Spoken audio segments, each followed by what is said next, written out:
Hi, Jim Robinson with the Premium Stock Newsletter, and we're just going to run through and look at a few of the stocks we've bought. Um, this is GGR. We got into it at 277, which would be right about in here somewhere. And this is the 50-day moving average. We're going to probably pretty much just look at the 50-day moving average and then some classic support and resistance. So this is just a bar chart down here, and I just got no indicator on it, so we can kind of look at support and resistance. Now, if you drew this is a weekly chart of GGR right now.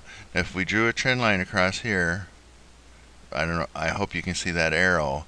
It comes right where the breakout is right in here, and again, all this is going to be below this line is going to be support now. And right now GGR has come right down into where it should be a good support area. And the 50-week moving average is trending up, so that's bullish. So I think GGR will find support in here just anywhere. I mean, it could go a little lower, you never know. But I think this stock is in an uptrend, is just making a counter trend correction, and it's going to continue higher. Now let's look at a daily chart of that real quick.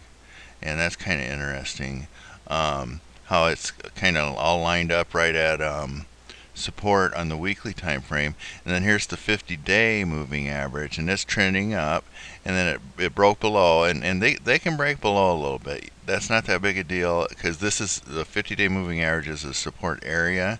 It doesn't have to just tag it exactly. And what I think this stock is going to do is find support here and basically close, move back above the 50-day moving average, and that actually would be a buy signal, I guess you could look at it, or just the idea that the stock is probably made a low and it's going to trend higher. So I'm bullish on GGR. Okay, we'll look at CHTL on the daily chart next. And this is one we bought on 12/11 at 73 cents, and I recommended 1,000 shares.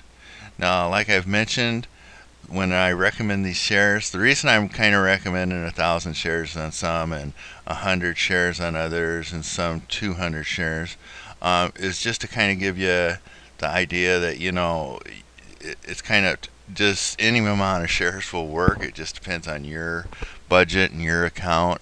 And the other thing is, like say on some of the higher price stocks we've bought, like I might only recommend 100 shares to give you the idea. And again, it's just an idea, it's just a suggestion. You have to make the final decision. But just to give you the idea that maybe on the higher price stocks we'll buy less shares. And then on the lower price stock, like this was a 73-cent stock, so I said 1,000 shares just to give you the idea, maybe up the shares a little bit. But you certainly have to buy the amount of shares that you feel is right for your account and that you're willing to risk and everything. Now on this CHTL, again, here is the uptrend on the 50-day moving average, and this is just classic. It's came down and found support right at the 50-day moving average, and these counter trend corrections will often go A, B, C, Elliott wave, or else if you don't really follow Elliott wave, just basically a double bottom. And a lot of times the second low will come in a little lower than the first low. So that I still consider this a double bottom with just a lower bottom here. And let's see, on classic technical analysis, you can just see that basically the breakout point was just from here anywhere. It kind of broke out. Actually, this bar is where it broke out from the base, but all this action is kind of the breakout to the upside. So when it breaks out to the upside and then comes back and makes a counter trend correction, it's just finding support just right where it should be, just right at this area. And I think this stock's going to head higher from here. Okay, so we'll look at NVLT. This has been one that just kind of headed straight up on us. I recommended this one on 12/14. I didn't recommend any shares on this. I just kind of wanted to make the point there that, just let you decide the shares, and I'll come up with a set thing one of these days maybe, but right now I'm just kind of doing different things to kind of give you the idea of, on this one you decide the shares, no problem. So we bought this one right here at like 110, and it shot straight up for us. And So then, now this correction is just like a classic counter trend correction again, and the 50-day moving average is up. And what is interesting about these stocks is a lot of times they won't end the correction until they are very close or touching the 50-day. So this, I wouldn't be surprised to see NVLT come back down here somewhere and test this low, and then the 50-day moving average will come up and they'll kind of touch each other or get close to each other, and then that'll probably be the low in this stock. Then I look for this stock to head higher.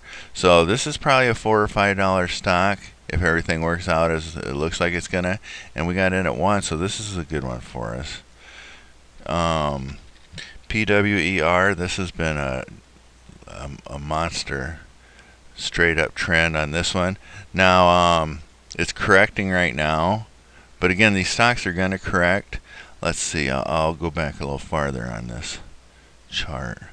We'll go back 4 months so we can maybe see the uptrend a little better. We got in this stock at 240 on 10/8, which is right back here. If you can see my arrow, I got it right on 10/8, and we got in at 240 a share, which was probably the open right there. So this stock has gone from 240 all the way up to 455. And again, you know, if I ever recommend a stock, and you, like, say if you bought, you know, again, this is just a big exaggeration, but say if you bought 10,000 shares, which, you know, some of you might do, and if it gets up to here, don't be shy about selling it just because I'm holding it, because I'm kind of the buy and hold type of trader, and I still really feel like PWER has more upside left in it. I just feel like even though this is, you know, this looks kind of scary if you're in this stock, I just think this is a counter trend correction. Let's see if I can get that lined up a little better. This is just a counter trend correction. Okay, here's where we bought right here. Here's where it went up to, and then here's where we're at. And that's the way these counter trend corrections are going to go. They're going to go bull swing correction, and it's going to come in about halfway from the last rally, the corrections. That usually 50% retracement is what a lot of people look at with stocks. Now let's take a look at that one on the weekly chart. Now on this, you can see that it did break the 50-day moving average. Again, I don't let that worry me too much, because usually if they break that, what that'll mean is it's making just a little larger correction, and then you might want to go to the weekly time frame. And I pretty much expect PWER to pop back up against above that 50-day moving average anytime. Now on this PWER, here's the weekly chart. Okay, you can see it made this strong move up. So I mean, they're not going to make a strong move up like that and not pull back some. So this is just a normal pullback. And the 50-week moving average is heading higher, and I just expect this stock to head higher anytime. Now, what I think PWER is going to do is go up to $5 or $6 a share, and then it will probably make a bigger correction, and then it'll come down and maybe hit this 50-week moving average. But I don't think it's going to hit this 50-week moving average now, because this move up has been so strong. I think we're still in the strong up move part, so this is probably about it for the correction low. And I think I'm going to wrap up this video, and then I'll do another one in a second here. So thanks for listening. I really appreciate it. Jim Robinson, ProfitTrading.com.